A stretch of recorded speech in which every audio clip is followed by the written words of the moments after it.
Welcome back, everyone. It's Caleb sitting inside of the GMC Hummer EV. Now, we are in EV3X, but I'm going to be showing you how to customize your gauge cluster. So let's hop right in. Okay, I'm going to zoom us out a little bit, but to really get into the screen, you're going to use this part of the steering wheel on the right. You're going to press the right on the D-pad to go through these different options you have here. Just to be able to go through it. And then you have this kind of a scroll wheel, but it's more of a button lever.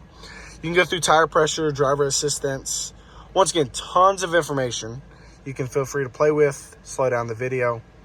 I'm just going to go through everything so you can see it once, and then I'll get a little bit more in depth.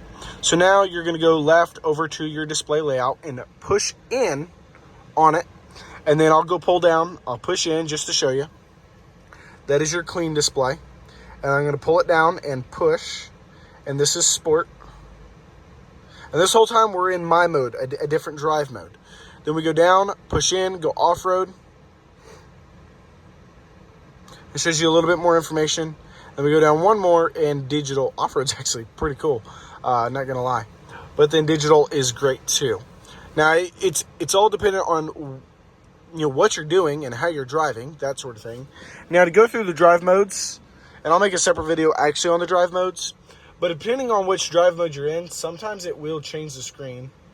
If I do it right. There you go. Of course, you can see traction control is off. And that's through terrain. And then tow haul, it changes your range. That's the one big thing I wanted to show you. Now, it's still calculating. Most of the time when you're hauling, it will take about 50% of that charge that you currently have to haul. And that's similar to gasoline/diesel vehicles. Diesel, however, does a lot better, and it will constantly calculate depending on the weight of that trailer and that sort of thing. I made a whole nother video on the trailering. Didn't go that in depth, but now I've put it back into normal, and we're going back up. It's just equating for that extra weight that it's going to have to haul. Now we go back. We have left side info, and you can change that once again, clicking in, pulling down, and clicking in. Pitch and roll, G-force. I don't know how much you can actually use that one. However, I like the tire pressure. And then we go back, and then right side info. Now, because of the drive mode we're in, it's going to limit us there. But then you have info page options. You can either check mark or uncheck mark any one of these. So it pops in. So let me do this. And then you can go into units, change it from US to metric. And then you have speed warning. You can set up a speed warning. Speed sign display. I like to keep it on. Software info and reset to defaults. Now, because I turned on that trailer brake controller, now you can see it here without having to actually play with the trailer brake controller. Now, there's one other option. It's going to take me just a second to get to. But you have an actual dark mode on the Hummer, similar to your phones.